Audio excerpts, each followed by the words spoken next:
The automatic doors sighed open and a blast of lobby air hit Thomas Harper's face, cool, perfumed, and nothing like the diesel and coffee breath of the bus he'd ridden all night. He blinked under chandelier light. 12 hours of transfers had left crescent moons under his eyes and a soreness that lived somewhere between his shoulder blades and his chest. His old duffel still smelled faintly of motor oil no matter how many times he washed it. He kept it in his side like a loyal dog. He'd pictured this moment so many times that the real thing felt unfamiliar. He would step in, spot Daniel, and his son's face would break into that wide, boyish grin Thomas still saw in photos on the mantel. There would be a hug that said, "I remember where I came from." Thomas would say, "Didn't think I'd miss my boy's big day, did you?" Maybe he'd cry. He told himself he wouldn't. He saw Daniel halfway across the lobby, straight posture in a tailored navy suit, hair cut to city standards, a gold watch peaking when he laughed. He looked older than 32, not in years but in polish. Around him stood groomsmen, all crisp collars and easy jokes. For a heartbeat, the old rehearse-it-in-your-head fantasy felt within reach.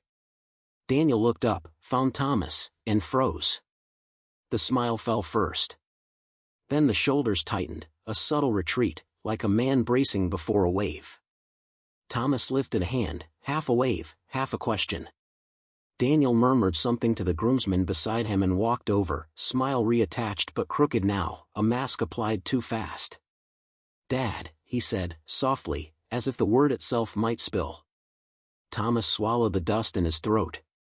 "Surprise," he managed. "Buses still run, turns out." Daniel's eyes flicked to the duffel, then to the smudged lines along Thomas's knuckles, permanent, the kind of stains that settle into the life you've lived. "We should talk," Daniel said, glancing around. "Just for a second." He guided Thomas past the elevators, down a corridor toward a side door marked service. The carpet became tile. The smell of furniture polish gave way to dry, quiet air. Thomas felt the joy knock around his ribcage looking for a place to land and finding none. "What's wrong?" Thomas asked. "I wanted to keep it a surprise. Didn't want you buying me a plane ticket and arguing about money." He tried a smile. "You know me." Daniel rubbed his jaw, the way he used to do as a teenager when he was caught between apology and excuse. "I appreciate you coming." "I do." He took a breath. "But, Dad, can I ask you something for today?" "Just today." Thomas waited.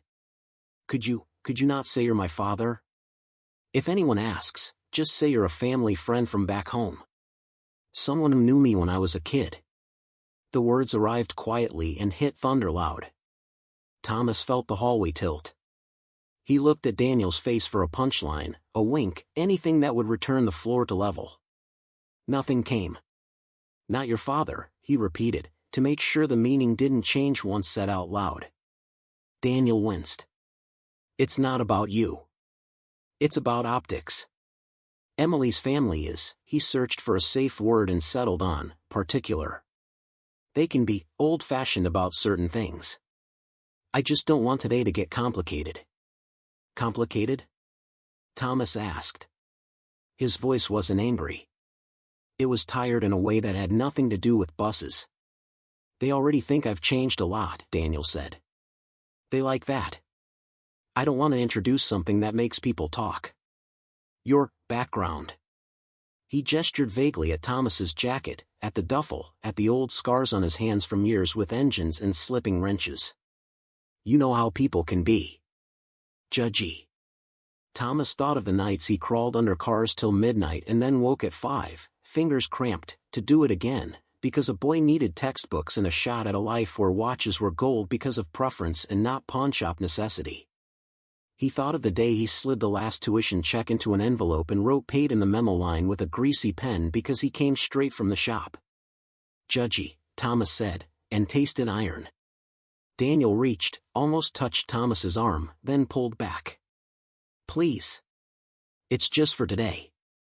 Tomorrow at brunch we'll figure it out. I just don't want anything to overshadow the ceremony."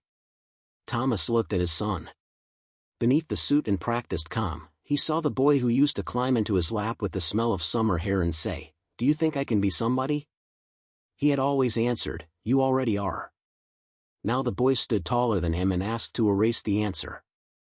"I came 12 hours, Thomas said, staring at a tiny crack in the tile so he wouldn't stare at Daniel's face. "I brought my best jacket. I brought manners. I brought the father you grew up with." "I know," Daniel said, and the words sounded like coins that weren't enough to buy anything. "I'm grateful. Grateful. Not proud." The distinction hurt like a tiny, precise cut. A door opened down the hall. Voices spilled and receded. Somewhere, a harpist rehearsed the same 4 notes. Time began to move again. Thomas realized he had to decide now, not about dignity, that had been decided across decades, but about damage. Would he carry the hurt alone today, or drop it in the middle of his son's first married hours and watch it shatter at everyone's feet? He pictured Emily, whom he had met once on a laggy video call, smiling, cheeks pink, saying, "I can't wait to meet you in person, Mr. Harper." A nice girl, he had thought. Maybe she would have hugged him. Maybe she would have taken their first photo with a caption about family being everything. He pictured Daniel flushed with embarrassment rather than hatred. He pictured Thomas himself, walking out to the street with his duffel and the parade of second guesses following him like stray dogs. "Okay," Thomas said finally, the words scraped clean of anything but resolve. "If that's what you want." Relief flashed over Daniel's face so fast it looked like guilt trying on a disguise. "Thank you. You're the best. Look, the ceremony starts in 40 minutes. I'll have the usher sit you somewhere, comfortable. I'll talk to you later, I promise." Comfortable. The word landed like a hand on the head of a child. Daniel squeezed his shoulder and hurried back toward the lobby, shoulders relaxing with every step he took away. Thomas stood for a moment in the quiet, inventorying the contents of himself. There was love, bruised but present. There was anger, heavy but leashed. There was a small, folded envelope in his breast pocket, the one with the final invoice from the trade school he'd paid when Daniel switched majors before heading to university. Thomas had kept it not as proof for anyone else but as a reminder to himself on lonely nights that sacrifice was a thing you could hold in your hand. He hadn't meant for it to travel today. He'd tucked it in at the last minute without thinking why. He returned to the lobby, blinking again at the glow. The groomsmen resumed their laughter in a ring that didn't quite open to him. The concierge smiled and everyone smiled. A young usher in a black suit approached, tablet in hand. "Sir? Are you here for the Harper-Carter ceremony?" Thomas cleared his throat. "Family friend," he said, and felt something in him nod grimly at the truth inside the lie. He had been family, and he had been a friend, and some days he'd had to choose which one to be louder. "Right this way," the usher said. "We'll get you seated." They walked past topiaries shaped like careful intentions, through a pair of tall doors into the ballroom where rows of white chairs faced a floral arch. Sunlight from high windows made halos on the polished floor. Thomas's boots clicked once and then learned to be quiet. "Back here is fine," the usher asked, pointing to the last row. "Back is fine," Thomas said. He set his duffel under the chair and rested his hands on the seat back in front of him. Up at the arch, a photographer adjusted angles. Down the aisle, a florist tucked a final bloom. Somewhere behind a wall, Daniel laughed at a joke that didn't need him to exist as a son. Thomas breathed in, deep and slow, the way a man does before he crawls under an engine and hopes the wrench won't slip. Music drifted in from the foyer, the first notes of the prelude. He didn't sit yet.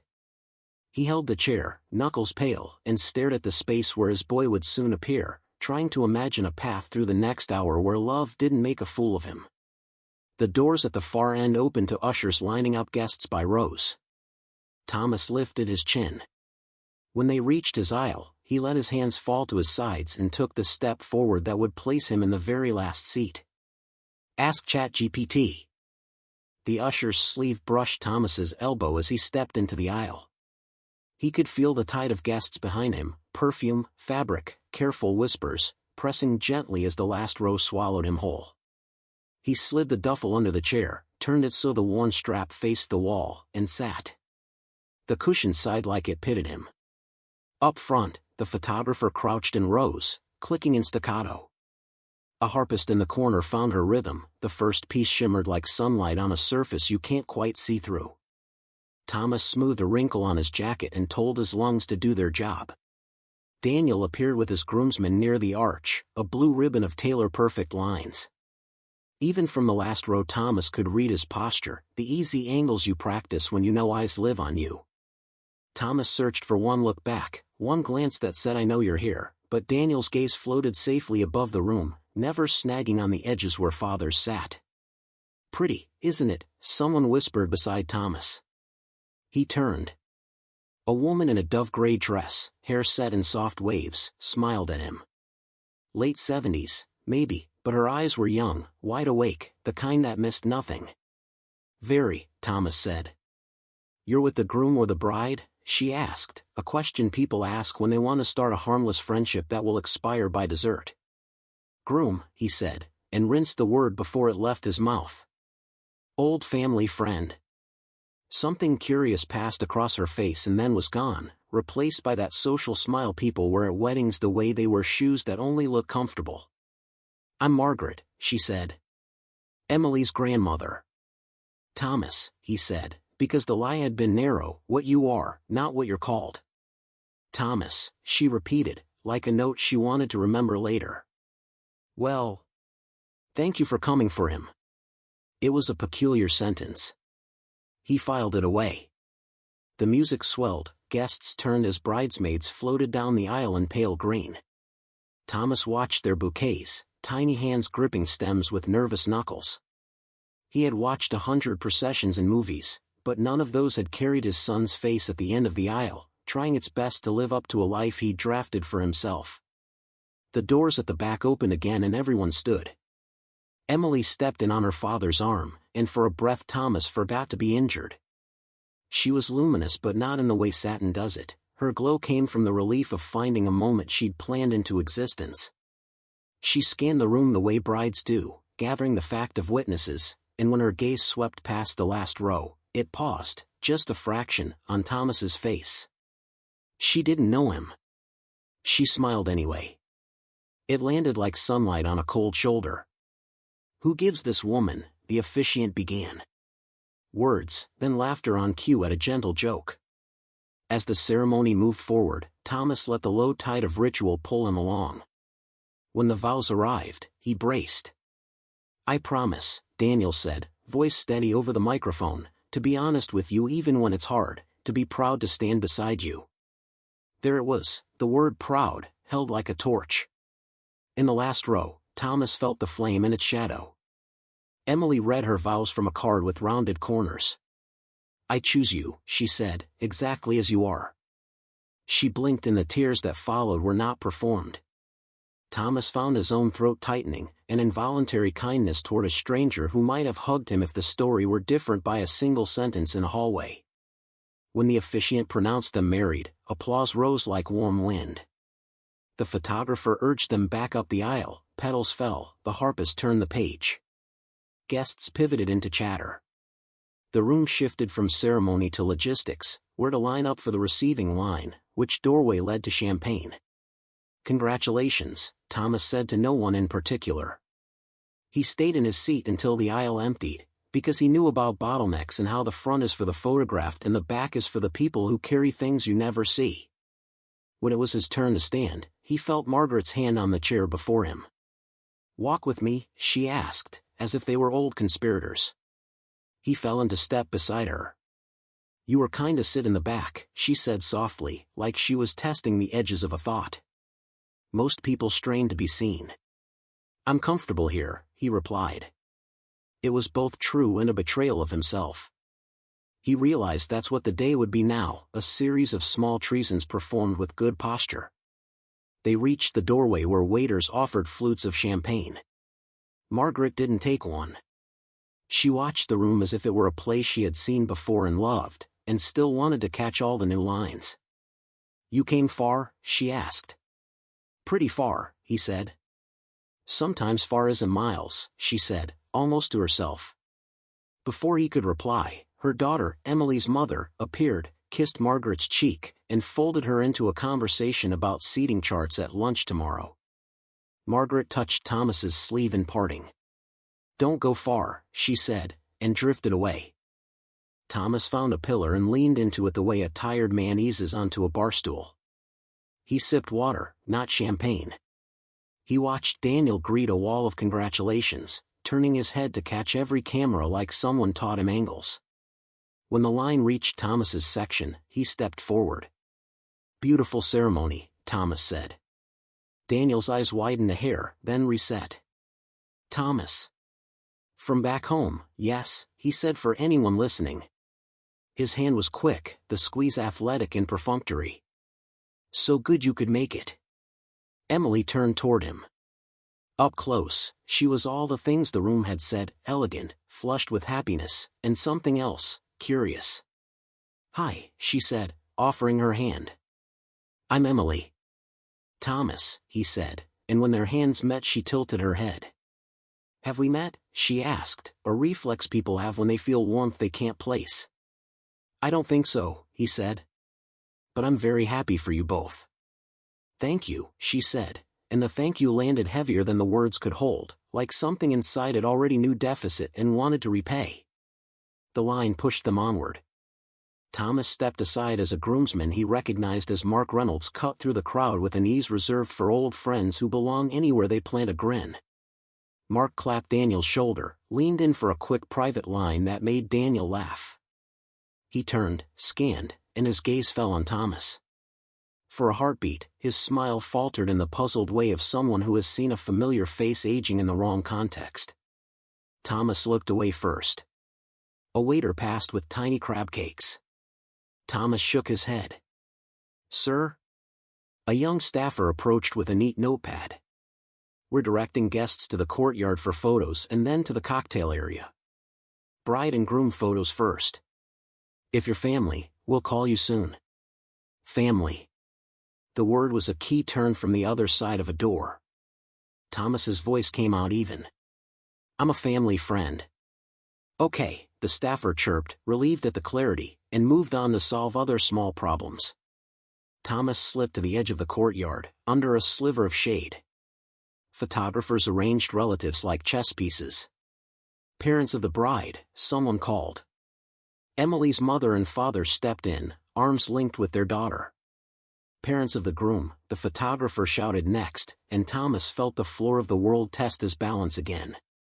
Daniel gestured at a couple Thomas didn't recognize, Emily's aunt and uncle, perhaps, playing stand-ins in a photo meant for the mantle of a life Daniel had curated. Thomas's jaw set. His fingers found the envelope in his pocket as if to check whether anything in him was still physical. He thought of leaving. He pictured the bus terminal's hard benches and anonymous coffee, the relief of removing himself from a math he could no longer do. The thought drifted to the surface and then receded. Every time he tried to stand it came up with a hook. If you leave now, he'll tell the story without any witness who remembers it right. Thomas. Margaret was beside him again, quiet as a thought. Up close, he saw the steadiness in her spine wasn't an accident, it was a discipline. "You look like you're watching a storm in the distance." He tried for humor. "I've worked outdoors. I know what clouds mean." She studied his face. "Some people here think weather responds to them," she said, a smile that wasn't quite a smile. "My father would have said, 'Take your umbrella anyway.' Do you have one?" "In a manner of speaking," he said, touching his breast pocket. She noticed the motion, filed it where she kept the other notes. Before either of them could say more, the photographer's assistant called, "Bridal party only," and a tide of laughing youth washed between them. As the cocktail hour bled into seated dinner, Thomas stayed peripheral, a ghost with good manners. He ate the roll, left most of the salad, listened to the table's safe conversation. He said just enough to be polite and not enough to offer loose ends. On the small place card before him, someone had written Thomas H. Friend. The H was a mercy, a hint of the truth tucked into a corner. Across the room, Daniel rose with a microphone. "Thank you all for being here," he said. He was practiced without being smarmy, It was a talent Thomas had never possessed. To Emily's wonderful family, applause. To our friends who traveled far, more applause. And to those who helped make me who I am. He looked toward the far tables, broadly enough to include everyone and no one.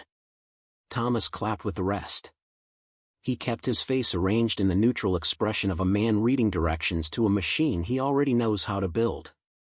When Emily began her toast, she scanned the room again, and when her eyes passed over Thomas, they snagged, just a second, like fabric on a nail you didn't see. And to the people who were there when Daniel was just Daniel, she said, voice warm, thank you. She lifted her glass in his general direction without knowing why. He lifted his water back. For a small moment, something true hung in the air between strangers. After the toasts came the first dance, the photographer's fireworks of light, the efficient march of courses. Thomas watched Daniel move through the room with a choreography that would have impressed anyone who didn't also remember a boy dancing on a linoleum kitchen floor with socked feet and a wooden spoon microphone. The memory visited and left. Thomas didn't ask it to stay. A hand touched his chair. Mark. Hey, he said, grinning. I'm trying to place you. You look like home. Thomas's smile was automatic and guarded. Maybe you knew my brother, he said, deflection softened with truth. The whole town had known his brother. He used to coach Little League. Oh. Coach Harper? Mark's eyes brightened. Then you're just a friend, Thomas said gently. Mark looked at him, then at Daniel across the room, then back, and some arithmetic began in his head. He didn't say the answer. Not yet. He clapped Thomas's shoulder and moved on, but his glance over the next minute returned twice, like a compass needle resisting the false north. By the time dessert arrived, Thomas had decided he would leave after the cake cutting. It was a boundary that felt like grace rather than flight. He would sleep, wake, and take the morning bus home, where engines made a kind of honest noise and no one confused particular with better. He gathered his coat at the back of his chair and stood when the DJ called for the family to join the couple at the cake. Family, please come forward. The words struck like a bell in a small church.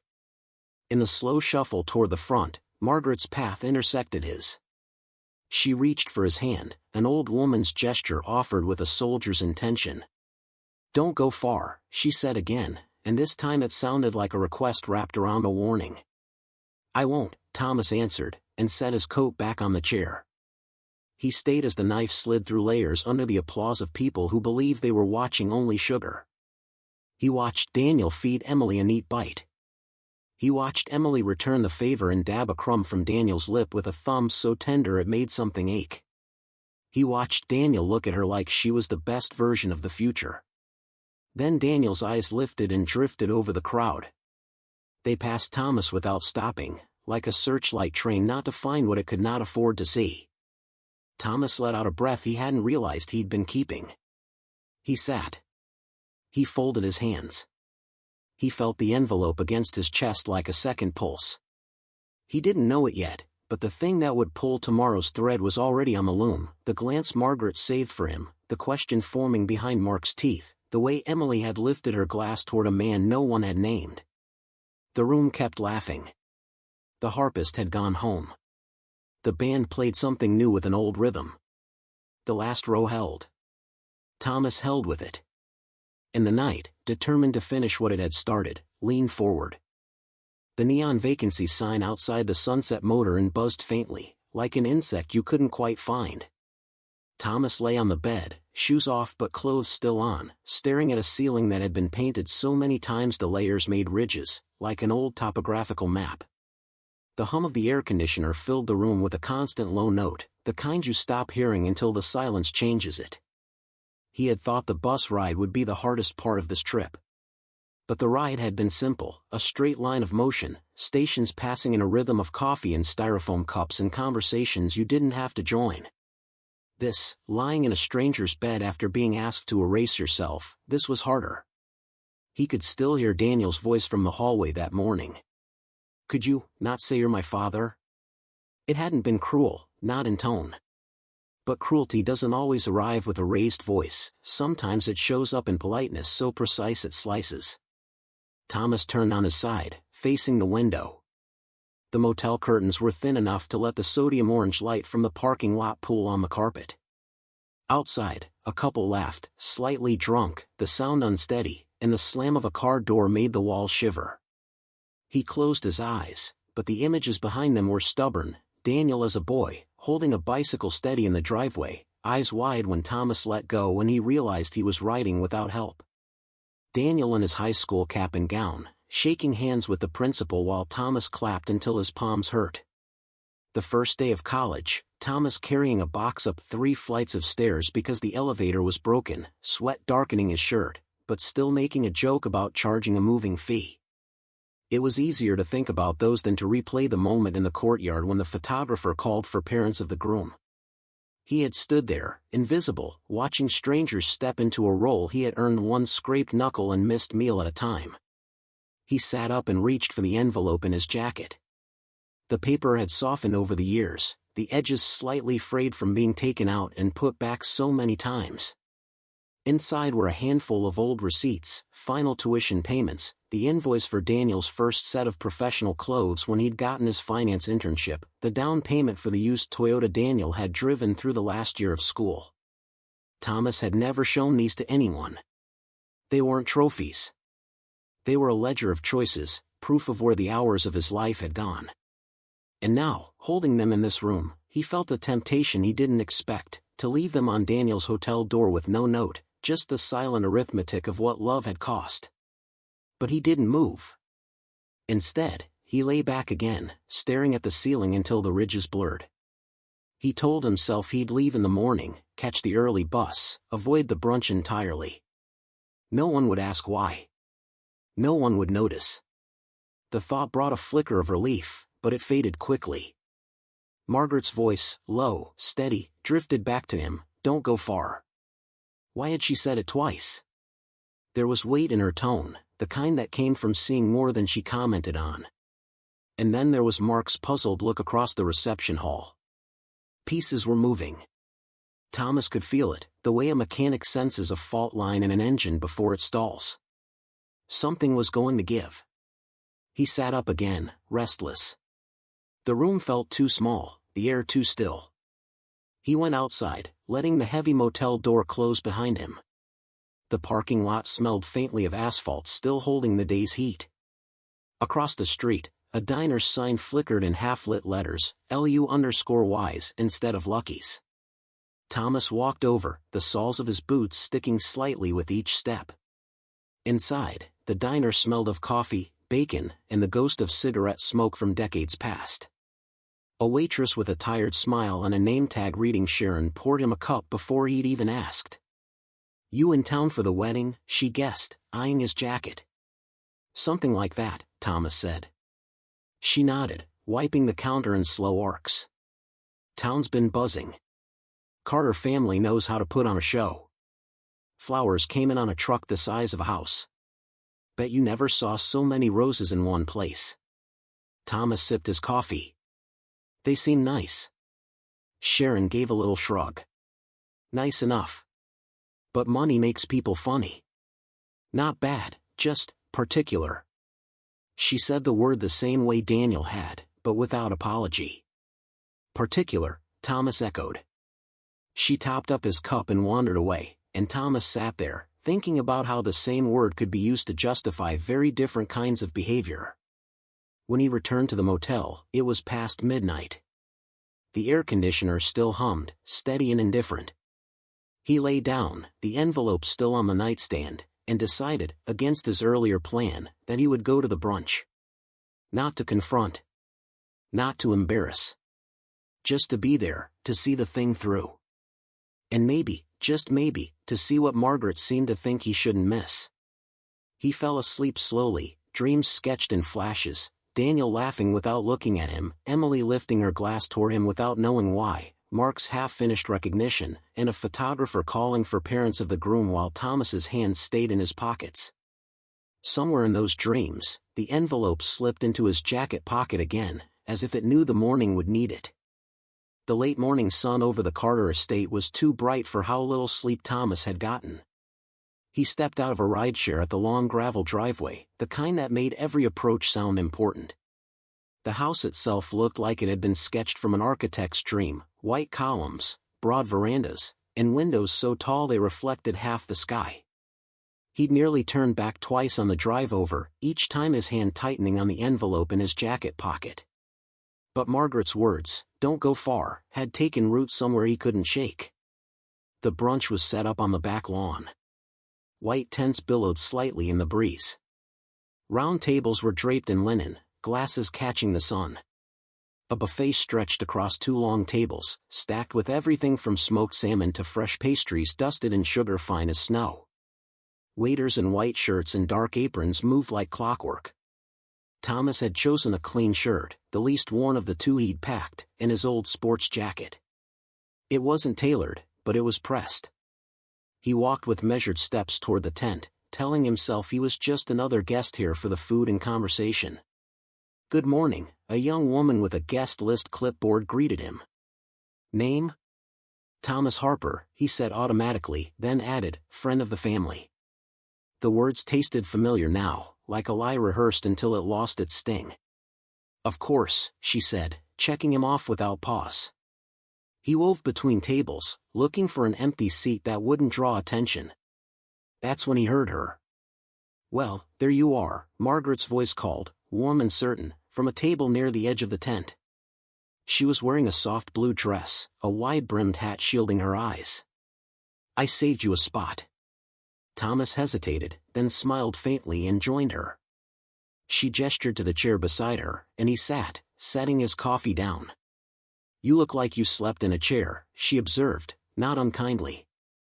"Felt like it," he said. They made small talk about the weather, the food. Then Margaret's gaze sharpened slightly, the way someone adjusts binoculars. "You were careful yesterday," she said. "Not to be in the pictures." Thomas lifted his coffee. "Didn't seem like my place." Her mouth pressed into a line, but before she could answer, another voice cut in from across the table. "So, how do you know the groom?" The question came from a man in a summer blazer and expensive sunglasses perched on his head. His tone was friendly, casual, the kind of question you could ask a stranger while passing the breadbasket. But it landed like a probe. Thomas gave the answer he'd been instructed to. "We go way back," he said, nodding. "I've known him since he was a kid." "Really?" the man said, interested. "From school?" "No," Thomas said. "From before that. When he was just starting out." He kept his voice even, the edges rounded so no one could grip them too hard. It might have ended there, just another polite half-answer in a morning full of them, except the man across from Thomas wasn't the only one listening. Mark Reynolds, seated 2 chairs away, turned his head sharply. "Wait a second," he said. You're Mr. Harper, right? Daniel's dad?" The table went still. Even the clink of cutlery seemed to pause.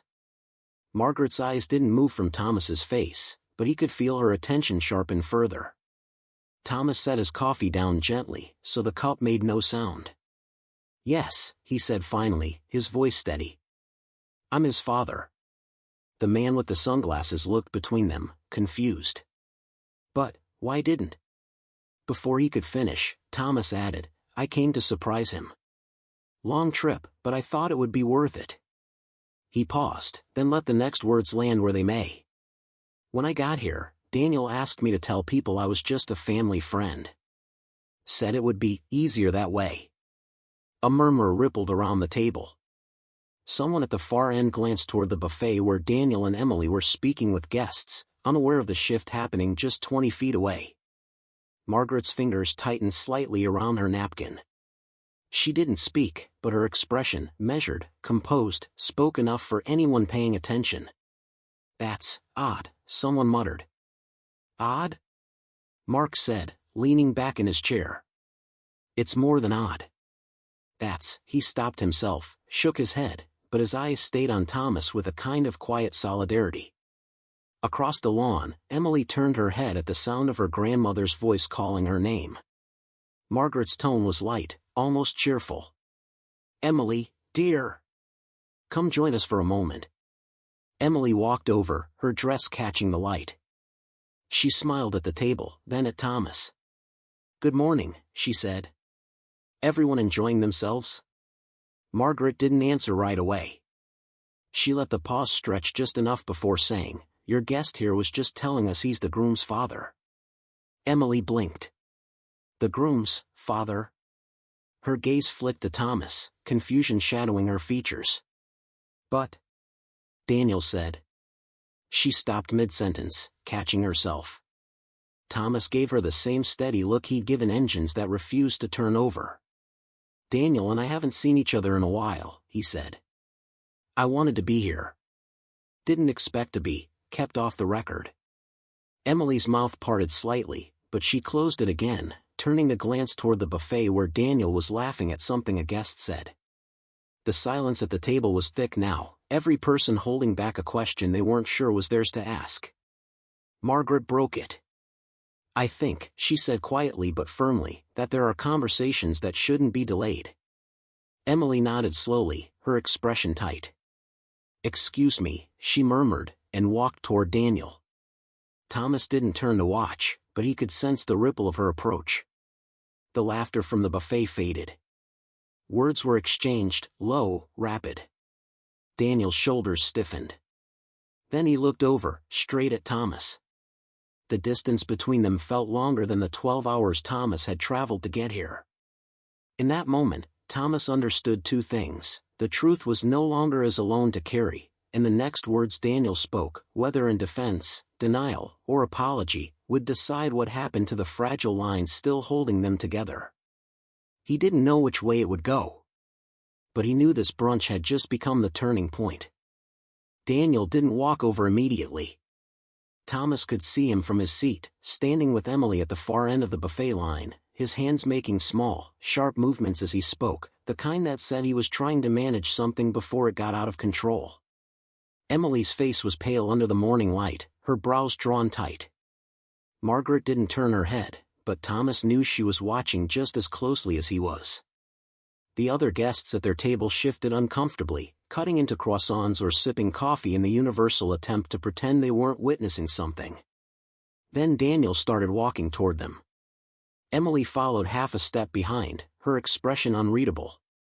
"Dad," Daniel began as soon as he reached the table, though his voice was pitched low enough that only those nearby could hear.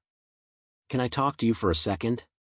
Thomas met his eyes, letting the silence stretch a heartbeat too long before he answered. "We're already talking." Daniel's jaw flexed.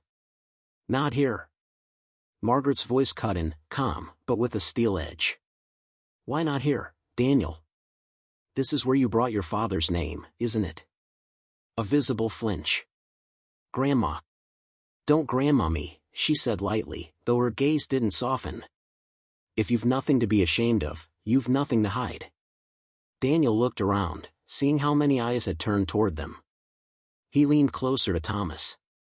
"Look, I told you yesterday that I should pretend I wasn't your father," Thomas finished for him, voice steady. "Yes. I remember." A low murmur rolled through the table. Someone set their fork down too hard, the clink sharp in the heavy air. Emily spoke for the first time since arriving. "Daniel, why would you tell me your father wasn't in the picture?" It was quiet enough that even the clatter of plates at the buffet seemed distant. Thomas felt the words hit him physically, as though Emily had swung them like a door that had been locked until now. Daniel's mouth opened, closed. "I didn't mean," he glanced at the surrounding guests, then back at her. "It's complicated." "It's not complicated," Emily said, her tone flat in that way only deep disappointment can be. "You lied." The word lay between them like a shard of glass. Daniel's eyes flicked toward Thomas again, and for a moment the polish cracked. There was the boy he'd raised, caught doing something he couldn't explain away with charm. But then the mask slid back into place. "I was trying to avoid awkwardness," Daniel said, though the conviction in his voice was already fraying. "Emily's family would have welcomed him," Emily cut in sharply, surprising everyone. "Because he's your father." Because he clearly went through a lot to be here. The table fell into absolute silence now. Not the polite hush of a speech, but the stunned quiet that follows a truth no one expected to hear. Thomas could feel his pulse in his hands. He didn't raise his voice, he didn't need to. I took a bus and 2 trains, Daniel. Slept in a chair. Also, I could sit in the last row at your wedding and call myself a friend. Somewhere behind them, a champagne cork popped. The sound felt absurd in the moment. I didn't want to embarrass you, Daniel said, but the words sounded smaller than they had yesterday in that hotel hallway. Thomas tilted his head slightly. You think a father who raised you, paid for your schooling, made sure you had a chance, is an embarrassment? Daniel swallowed. I just wanted everything to go smoothly. Margaret's gaze was fixed on her grandson now, and there was no warmth in it. Smooth for who? She asked. Emily stepped closer to Thomas, her voice gentler when she addressed him. I'm sorry you were made to feel unwelcome. That was wrong. Daniel's head jerked toward her. Emily. But she didn't look at him. She was still watching Thomas, and in her expression he saw something that made his throat tighten, not pity, but respect. Mark Reynolds, seated 2 chairs away, finally spoke. I've known this guy since Little League, he said, gesturing to Thomas. He came to every game. Bought the team pizza more than once when we lost. If that's an embarrassment, then maybe the problem isn't him. The comment landed hard. A few guests murmured agreement. Someone at another table asked in a low voice, wait, that's really Daniel's dad? Daniel ran a hand through his hair, clearly aware he was losing control of the narrative. Look, this isn't... Daniel. Emily's voice was quiet, but it cut through his sentence like a blade. We're going to talk later. Privately. But right now, you're going to introduce your father to the rest of your guests. Properly. There it was, the demand. Daniel's gaze darted between her, Thomas, and the watching crowd. He looked trapped. Thomas could have stepped in, given him a way out, softened the edges of the moment. But he didn't. Not this time. Instead, he leaned back slightly in his chair and said, Go ahead, son. The word son hung in the air, heavy and undeniable. Daniel took a slow breath, then turned toward the nearest group of guests. Everyone, this is my father. Thomas Harper. Polite applause broke out, but it was thin, hesitant, the kind of clapping people do when they aren't sure if it's celebration or damage control. Thomas nodded once at the group, then picked up his coffee again. Thank you, he said simply. Daniel lingered another moment, clearly waiting for some kind of rescue. When none came, he muttered, excuse me, and walked away. Emily stayed by the table a beat longer, meeting Thomas's eyes. We'll talk, she promised quietly, before following him. Margaret sipped her tea as if nothing had happened. But when she set the cup down, her voice was low enough for only Thomas to hear. That was the first crack, she said. The rest will follow. Thomas didn't reply. But in the stillness that followed, he realized something, this wasn't over. Not even close. And for the first time since stepping into that hotel lobby yesterday, he wasn't entirely sure he wanted to leave before it was. Emily didn't wait for the brunch to finish. As soon as Daniel stepped away from the table, she followed, her heels sinking slightly into the soft lawn as she caught up to him near the edge of the tent. Daniel, she called, not loudly, but in a way that made him stop mid-step. He turned, forcing a smile that didn't make it to his eyes. Can we please not do this right now? She closed the last few feet between them. We're absolutely doing this right now. Her voice was low but firm, the kind that made people lean in without realizing it. Daniel glanced over his shoulder. Some guests were pretending not to watch. People are looking, he muttered. They're looking because you just got caught in a lie, she said. A very ugly one. His smile faltered. It's not like that. It's exactly like that, Emily cut in. You told me your father wasn't around anymore. You let me believe he'd abandoned you. And now I find out he's very much alive, sitting quietly in the last row of our wedding like some stranger you barely know. Daniel's jaw worked. I didn't want to burden you with. With what? The truth? She took a step closer, her eyes never leaving his. You could have said, hey, my dad and I have a complicated history. You could have introduced us and let me make up my own mind. Instead, you decided my family wouldn't approve and that you'd rather erase him than deal with it. Daniel's gaze dropped to the grass. They can be particular. Emily actually laughed, short, humorless. Particular? My grandmother has been telling me for years that the only thing she can't stand is dishonesty. Do you realize what you've just done to yourself in her eyes? She'll get over it, Daniel said quickly, too quickly. Emily shook her head slowly. You don't know her like I do. She folded her arms, her tone tightening. And you clearly don't know me either, if you thought I'd be fine with this. A burst of applause from under the tent broke the tension for a moment as someone made a toast. Daniel glanced toward the sound like it was an escape hatch. Don't look for a way out, Emily said sharply. You've been managing appearances for so long you've forgotten what honesty looks like. Daniel's shoulders stiffened. I was trying to make things go smoothly. That's all. Smooth for you, Emily corrected. Messy for everyone else. She looked past him toward the tent where Thomas was still seated with Margaret, sipping coffee, talking to no one. Do you have any idea how he must have felt yesterday? Traveling 12 hours just to be told to pretend he wasn't your father? Daniel's mouth opened, closed.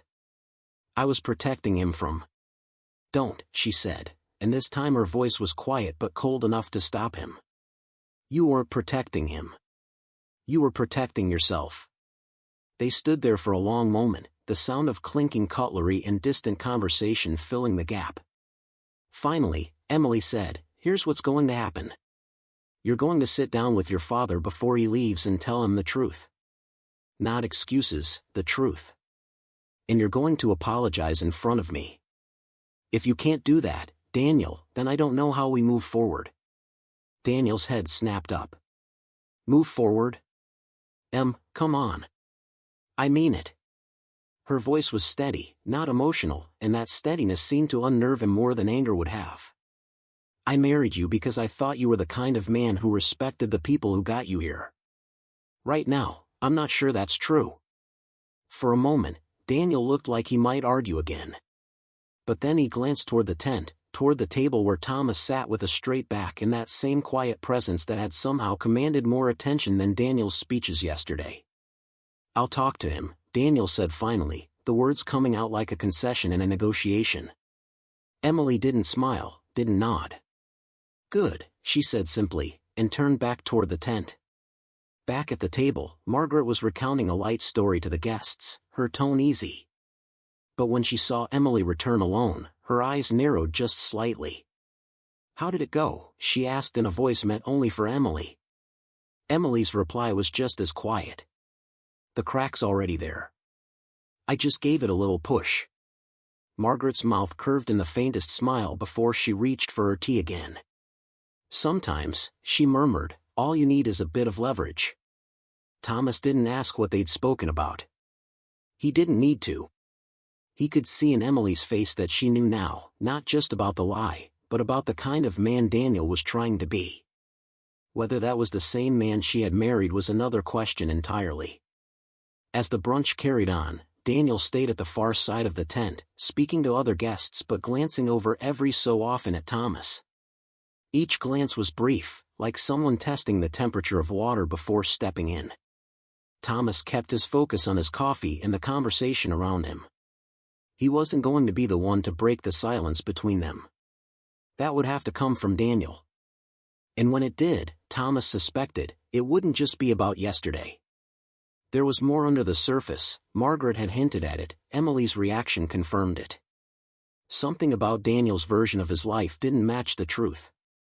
He just didn't know yet if that truth would come out in a quiet conversation, or in front of everyone. Do you want me to continue with Chapter 7 next? That's where Emily's mother confronts Daniel, and the deeper lies start to surface in front of the whole family. This is where the smooth story Daniel's been telling begins to fully unravel. The brunch had settled into that easy mid-morning lull, clinking coffee cups, the murmur of conversation, the occasional burst of laughter from one of the bigger tables. On the surface, everything looked calm. But Thomas could feel the tension sitting under the tent-like humidity before a storm. Daniel hadn't approached him yet. He was keeping to the other side, laughing too loudly at jokes that weren't that funny, pouring himself another glass of orange juice he didn't drink. Every so often, his eyes would flick toward Thomas and then away again. Emily was seated beside her mother now, speaking in low tones. Her mother, poised, impeccably dressed, the kind of woman who could cut a person in half with a single raised eyebrow, listened without interruption. When Emily finished, her mother's lips pressed together in a thin, thoughtful line. Then she stood. It wasn't dramatic, no scraping of chairs, no sudden hush, but there was something about the way she moved that made people notice. She crossed the grass and measured steps toward where Daniel was standing with two of his groomsmen. "Daniel," she said, and there was no mistaking the quiet authority in her voice. He turned, smiling in reflex. "Hi, Mrs. Carter. Emily has just informed me," she said, not waiting for him to finish, "that the man seated with my mother over there is your father." Daniel's smile flickered. "Yes, That's interesting," she continued, her tone as smooth as polished glass, "because last month, when we were discussing the seating chart, you told me your father had passed away." The groomsmen went still. One of them glanced at the other, unsure whether to stay or retreat. Daniel began, his voice catching on the first word. "I didn't mean, I must have." "You must have, what?" she asked. Her voice didn't rise, but each word was precise, deliberate. "Misremembered whether your father was alive?" His jaw tightened. "I didn't want to complicate things." "Complicate things?" Her eyes narrowed just slightly. "Having living parents is not a complication, Daniel. Lying about them is." Across the lawn, more people had begun to notice. Thomas could feel eyes darting between him and the small circle forming around Daniel. Margaret, seated beside him, didn't move. She just watched, one hand resting lightly on her cane. Daniel's voice dropped, as if lowering it would make the words less dangerous. I thought it would be easier for everyone if..." "Easier for who?" she interrupted. "Certainly not for the man who traveled here to celebrate his son, only to be treated like an inconvenience." Daniel's cheeks flushed. "I just didn't think." "That much is obvious," she said, her tone cutting without needing to be loud. Emily had approached now, standing just behind her mother. "Daniel," she said, her voice steadier than it had been earlier, "you've been trying to build this image, this version of yourself that fits neatly into a certain box. But you can't keep lying to everyone just to stay in it." "I wasn't lying to everyone," he muttered. Emily's mother tilted her head slightly. "You lied to me. You lied to Emily. And, unless I'm mistaken, you lied to your father by omission for the entire day yesterday." That last part landed hard. Even Daniel couldn't meet her gaze after that. From his seat, Thomas could feel the shift, the slow crumble of whatever control Daniel thought he still had over the story. Finally, Emily's mother stepped back, her voice cooling even further. "You will speak to him before you leave today. And if you have any sense at all, you will do it in front of the people who deserve to hear you correct the record." With that, she turned and walked back toward her table, Emily following. Daniel stood there for a moment, shoulders stiff, staring at the grass like it might offer an escape plan. Then, without a word, he headed toward the drinks table, pouring himself another orange juice he still didn't drink. Margaret leaned slightly toward Thomas. "The crack just widened," she murmured, her eyes still on her grandson. Thomas didn't answer. He was thinking about how many people had now heard the truth, and how many more would know it by the time dessert plates were cleared. He had come here expecting to be invisible. Instead, Daniel's own choices were making him impossible to ignore. And for the first time, Thomas began to wonder if Margaret was right, that all he needed to do now was wait, and the rest would unravel on its own. The brunch carried on, but the atmosphere had shifted. Conversations were quieter now, punctuated by glances in Daniel's direction. People still laughed, but the sound didn't carry as easily.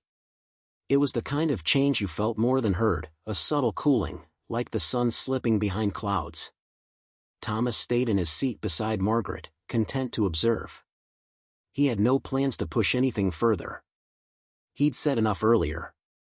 But he also knew that sometimes the smallest nudge at the right moment could topple whatever balance a person was desperately trying to maintain. Margaret sipped her tea slowly, her eyes on Daniel across the lawn. "He's cornered," she murmured. "You don't need to chase him. He'll come to you." Thomas didn't reply. Instead, his fingers brushed against the inside pocket of his jacket, feeling the soft edge of the envelope he'd carried all this way. He hadn't taken it out since last night, but now the weight of it felt different, not like a burden, but like a key. Emily appeared a few minutes later, walking with a measured pace. She stopped at their table, her polite smile for Margaret softening when her gaze turned to Thomas. "May I sit for a minute?" "Of course," Margaret said, patting the seat beside her. Emily lowered herself gracefully, though her eyes held a tension that her posture tried to hide. "I wanted to apologize again," she said to Thomas. "For everything. I had no idea what Daniel had told people." "You don't need to apologize for him," Thomas said gently. "You didn't ask me to hide who I am." Emily's lips pressed into a thin line. "Still, I feel responsible for not seeing it sooner." Her gaze drifted to his jacket, where his hand still rested lightly. "What's that you keep touching?" Thomas hesitated for a moment, then drew the envelope out and set it on the table. "Just some old papers. Nothing much." Emily tilted her head. "May I?" He nodded. She opened the envelope carefully, as if expecting something fragile. Inside, she found the receipts and invoices, each one neatly folded but worn at the edges. She pulled out the top slip and read it aloud in a low voice. "Final tuition payment. Daniel Harper. Paid in full by T. Harper." She glanced at the date. This was 10 years ago. She leafed through the others: a down payment for a used car, a receipt from a men's clothing store for a suit and tie, several smaller payments for books and supplies. All of them in Thomas's name. All of them for Daniel. Emily's brows drew together as she looked up at him. "You kept all of these?" Thomas shrugged lightly. "Just reminders. Of where the time and money went. Of what I had to show for it." Margaret leaned closer, reading one of the receipts over Emily's shoulder. "These are proof," she said quietly. Emily's grip on the papers tightened. "Do you mind if I hold on to them for a moment?" "They're yours to look at," Thomas said, sliding the whole stack toward her. She rose from the table, the papers in hand, and crossed the lawn to where Daniel was standing with a small group of guests. They parted slightly as she approached, sensing something in her expression. Thomas couldn't hear the first words she spoke, but he saw the moment she unfolded the first receipt and held it up to him. Daniel's expression shifted: surprise, then recognition, then something sharper, like frustration edged with fear. From 20 feet away, Thomas saw Emily's lips moving steadily, the way someone speaks when they're laying out facts one by one. Daniel said something in return, his hand half raised as if to block the papers from view. Emily didn't lower them. One of Daniel's groomsmen, the same one who'd been beside him when Margaret first approached earlier, took a step back, his face neutral but his body language saying everything: "I'm not getting involved in this." Daniel glanced around, perhaps realizing how many people were watching. His voice rose just enough for snippets to carry. "Why would you even keep those? It was years ago." "Does it mean?" "It means you were never ashamed to take help when you needed it," Emily interrupted, her voice clear enough for the nearby tables to hear. "So why are you ashamed now of the person who gave it to you?" There was no answer, not one that would satisfy her, anyway. Emily turned, walking back toward Thomas and Margaret. When she reached the table, she placed the receipts back in front of Thomas, neatly stacked. "Thank you," she said quietly. "I needed him to see these. And I needed him to know other people saw them too." Margaret smiled faintly, her eyes glinting. "Well done." Thomas slid the envelope back into his jacket. "Sometimes," he said, "you don't have to say much. Just show the truth and let it do the talking." Across the lawn, Daniel stood alone now, the guests who'd been around him having drifted away to refill coffee or join other conversations. He was staring at the grass again, just like he had after Emily's mother confronted him. But this time, he didn't move for a long while. Thomas knew the look. It was the same look he'd seen on young apprentices at the garage when they realized they'd stripped a bolt so badly there was no fixing it, only starting over. And starting over was something Daniel had never learned how to do without pretending nothing had broken. The rest of the brunch limped along, the hum of conversation thinner now, like music played on a scratched record. People still smiled, still passed bread baskets, but their eyes kept drifting toward Daniel when they thought he wasn't looking. Thomas stayed put, speaking quietly with Margaret, who seemed in no hurry to leave. Emily circulated between tables, pausing often to chat, but Thomas noticed her gaze flick toward Daniel more than once. She wasn't watching him with affection, it was the watchfulness of someone piecing together a puzzle and waiting for the final piece to fall into place. It happened when Emily returned to their table to fetch her phone, which she'd left beside her coffee cup earlier. She slid it into her small clutch, then glanced toward the drink station where Daniel was leaning against the counter, checking his own phone. "I'll be right back," she told Margaret and Thomas, her tone even. Emily approached Daniel casually, her hands resting lightly on the clutch. "Can I see your phone for a second?" she asked. Daniel didn't look up right away. "Why?" "I want to text my cousin from your number," she said, smiling faintly. "She's not picking up mine, but if it's from you, she'll answer. Wedding weekend gossip and all." Daniel hesitated just a fraction too long before locking his phone and handing it over. Emily took it with the ease of someone who didn't yet know what she was looking for, but knew she'd recognize it when she found it. She tapped to open his messages, pretending to scroll for the cousin's name. Then she swiped up, opening his contacts list. It didn't take long. Her brows drew together. "Why is your father's number blocked?" she asked quietly. Daniel's body stiffened. "It's complicated." She held his gaze. "Unblock it." "Emily." "Unblock it, Daniel." He reached for the phone, but she pulled it slightly back, her voice low but cutting. "Do you know how many messages he sent you? How many emails you've ignored? You didn't just erase him this weekend. You've been doing it for months. Maybe years." Daniel's jaw tightened. "I was going to." "You weren't going to do anything," Emily said. "You were going to keep pretending he didn't exist." "And for what?" "So no one in my family would see where you came from." Daniel glanced around, clearly aware that people nearby were starting to notice their exchange. "Can we not do this here?" he hissed. Emily didn't lower her voice. "We're absolutely doing this here." With that, she turned on her heel and walked straight back to Thomas and Margaret, Daniel's phone still in her hand. She placed it on the table in front of Thomas, screen unlocked, the blocked contact list open for him to see. Thomas looked at it for a moment, then at his son across the lawn. His voice was quiet when he spoke. "Guess that explains a lot." Margaret's eyes, cool and sharp, stayed on Daniel. "Explains enough," she said. Emily sat, still holding herself with composure, but her voice had an edge now. "I don't care if this is embarrassing for him. It should be. He's built this little fiction about his life, and you were never meant to be part of it. He didn't just lie about you yesterday. He's been cutting you out of his story piece by piece." Thomas didn't move. He simply pushed the phone back toward her. "You can give it back to him. He knows where to find me if he wants to talk." Emily nodded, slipping it into her clutch without a word.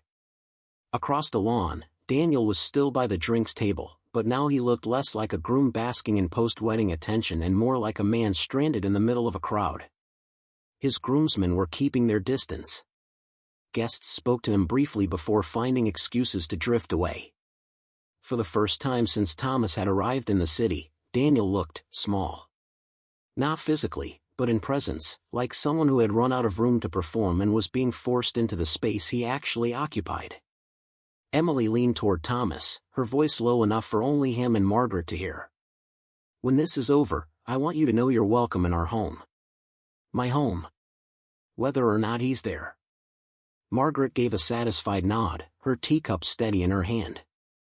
"The crack is now a split," she murmured. Thomas didn't gloat, didn't even allow himself a smile. But somewhere deep in his chest, the weight he'd carried since that first moment in the hotel hallway shifted, not gone, but lighter. Because now, the truth wasn't his burden alone. And Daniel, whether he liked it or not, was running out of places to hide. The clink of silverware on plates had mostly faded now. Guests were leaning back in their chairs, some sipping coffee, others nibbling at what was left of the fruit platters. It was that point in the brunch where conversations meandered, and people started thinking about leaving, but Emily wasn't going to let it end quietly. She stood near the center of the tent, tapping a spoon gently against her water glass. The sound cut through the chatter, drawing every head in her direction. Daniel, who had been sitting 2 tables away with one of his groomsmen, froze mid-sentence. "I'd like to say something," Emily announced, her tone warm but carrying just enough weight to demand attention. "Actually, I'd like to invite someone else to say something." She turned toward Thomas's table. "Thomas Harper," she said clearly, "would you please stand and share a few words with us?" A ripple went through the guests, the kind that happens when half the room thinks they missed an introduction earlier and the other half is putting the pieces together in real time. Daniel's head snapped toward Emily. He started, but she didn't look at him. Margaret smiled faintly, resting her hand on Thomas's arm. "You should," she said softly. "It's time." Thomas rose slowly, not with the practiced ease of a man used to public speaking, but with the quiet steadiness of someone who had nothing left to lose. His boots felt heavy on the grass as he walked toward the open space Emily had left for him. "Thank you," he began, glancing around the room. "I'll be honest, I wasn't expecting to speak today. I wasn't even expecting to be here in this way." A few polite chuckles rose and fell, uncertain where this was going. "I came to this city to surprise my son on his wedding day," Thomas continued. "I thought it would be a moment of joy for both of us. It turned out a little differently."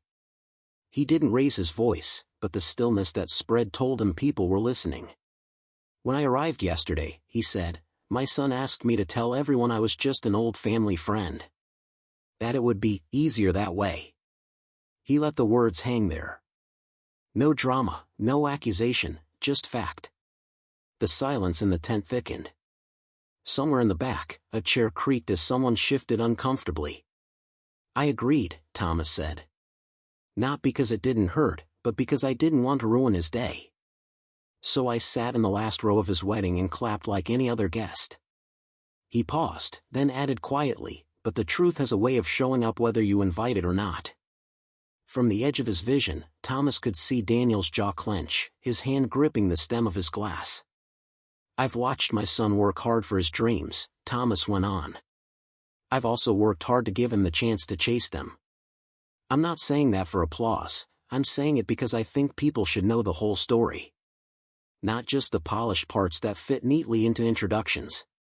Emily stepped slightly closer, her expression unreadable but her presence solid behind him. Thomas reached into his jacket and touched the envelope, but he didn't take it out. "I have receipts, literal ones, for the things I've done for him. Tuition, a first car, even the suit he wore to his first big job interview. I never expected a thank you. I certainly never expected to be hidden." The words landed heavier than any raised voice could have.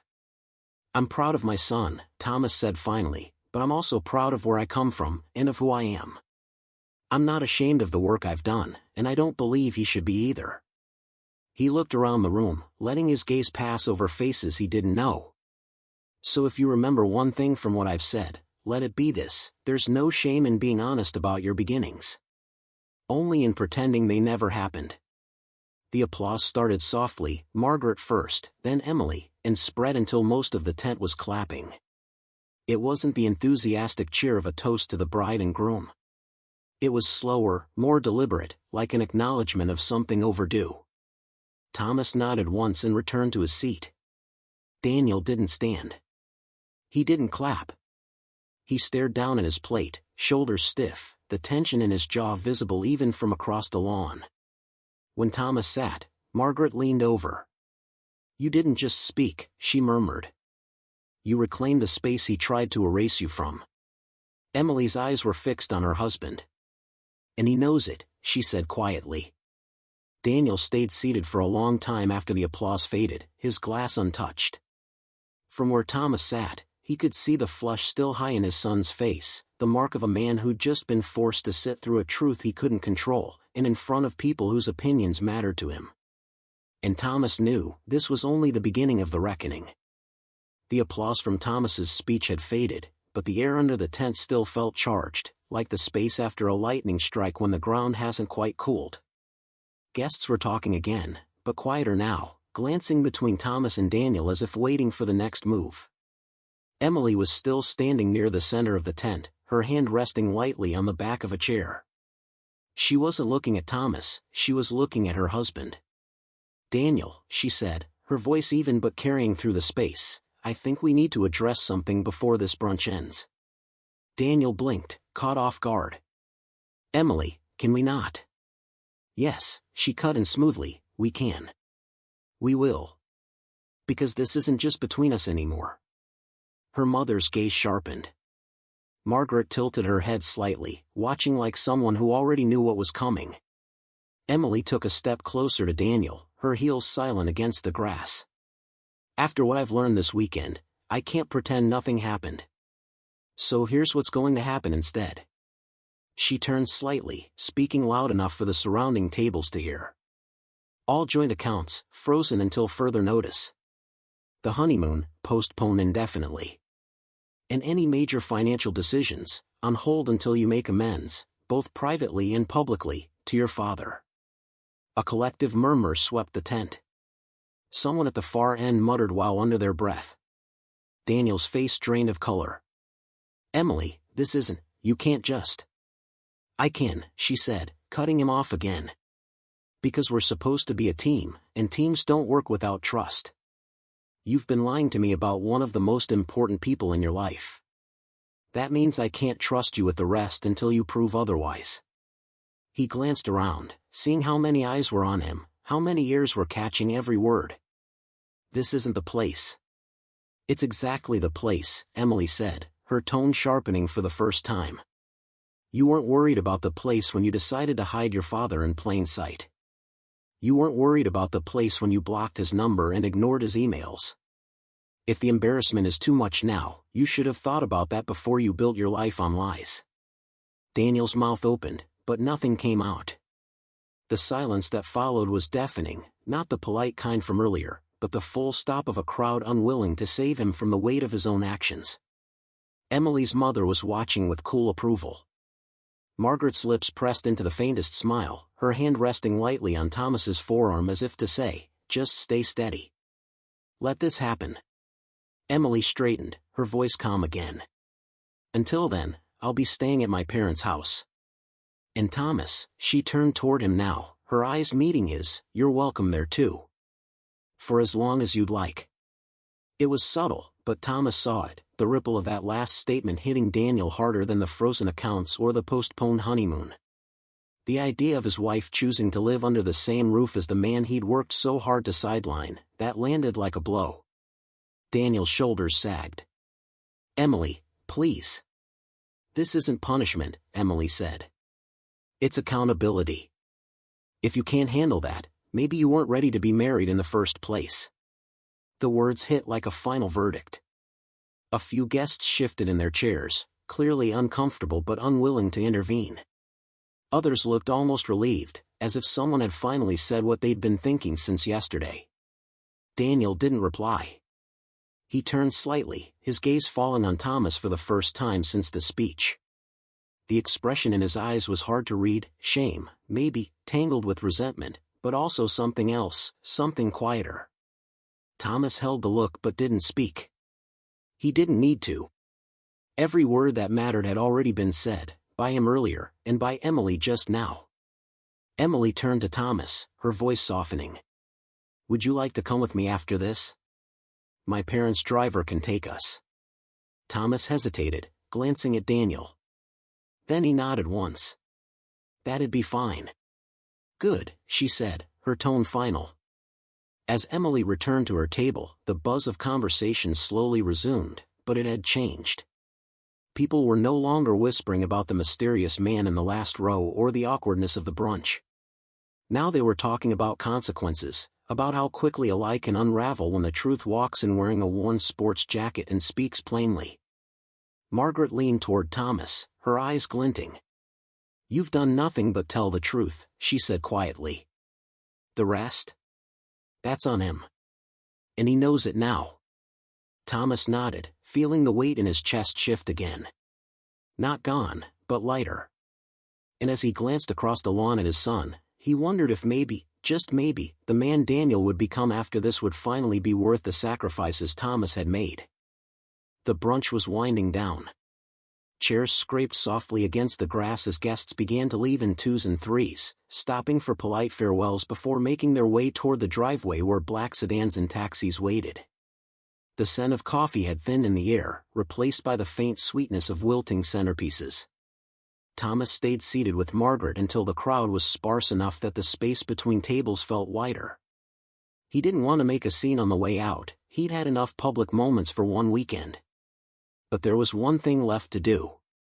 He reached into his jacket and pulled out a small, weathered envelope, not the one with the receipts but another, thicker, heavier, sealed with the care of someone who'd packed more than just paper inside. He laid it on the table in front of him and looked at it for a long moment before slipping it into his jacket pocket again.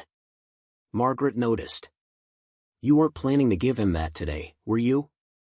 Thomas shook his head. Wasn't sure anymore. She sipped her tea, eyes never leaving him. Then maybe the question is, who deserves it now? Before Thomas could answer, Emily approached. She had her clutch tucked under her arm and a calmness in her expression that didn't match the day's earlier tension. Are you ready? She asked. Thomas nodded, standing. Margaret rose too, leaning lightly on her cane. I'll see you both later, she said, but Thomas had the distinct feeling she knew exactly how this last moment would play out. They walked toward the driveway together, the grass soft underfoot. Daniel was there, standing near the valet station, hands in his pockets. His tie had loosened, his jacket unbuttoned. He looked tired, not the good kind from a day full of celebration, but the kind that comes from running out of places to hide. Emily slowed as they approached him. Daniel, she said evenly. He looked at her, then at Thomas. We should talk. We will, Emily said, but right now, Thomas has something he came here to give you. She looked at Thomas, her voice softening. Unless you've changed your mind. Thomas studied his son's face, the mix of guilt, pride, and something rawer, maybe regret. Then he reached into his jacket and pulled out the envelope. I spent months fixing up a cabin by the lake, Thomas said quietly. Thought it'd be a good wedding gift. A place for you to get away, maybe start a family someday. I even had the deed signed over. Daniel's eyes widened slightly. Dad. Thomas held up a hand. But I'm not giving it to you today. Not yet. Daniel blinked. What do you mean? Thomas turned to Emily, pressing the envelope into her hands instead. You keep it. When, and only when, he's ready to be proud of where he comes from, you can both accept it together. Until then, it stays in your name.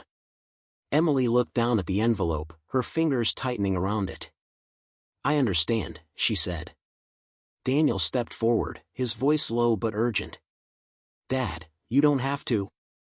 I do, Thomas said, his tone steady. Because a gift isn't just about what's inside. It's about whether the person it's for is ready to value it. Right now, I'm not sure you are. Daniel's mouth opened, then closed. He glanced at Emily, who was still holding the envelope firmly at her side. Her expression told him she agreed with Thomas. Thomas adjusted the strap of his duffel on his shoulder. You've got time to figure it out, he said. I'm not going anywhere. but I'm not going to stand in the last row of your life anymore. Emily's car pulled up, the driver stepping out to open the rear door. She turned to Thomas. Come on. Let's get you settled. Thomas gave Daniel one last look, not angry, not triumphant, but final. Take care of yourself, son. Then he got into the car beside Emily. As they pulled away, Thomas glanced out the window. Daniel was still standing there in the driveway, watching the car go, his hands hanging uselessly at his sides. For the first time all weekend, there was no mask on his face, just the hollow recognition that something important had slipped out of his grasp. Emily set the envelope on her lap, resting her hand lightly on it. I'll keep this safe, she said quietly. Thomas nodded, looking back toward the shrinking figure of his son. Good, he said. When the day comes that he's ready, I want him to know it was always here waiting. The car turned the corner, and the Carter estate disappeared from view. The road ahead stretched wide and open, the late morning light spilling across it like an invitation. For the first time in a long while, Thomas let himself believe he might be heading somewhere better.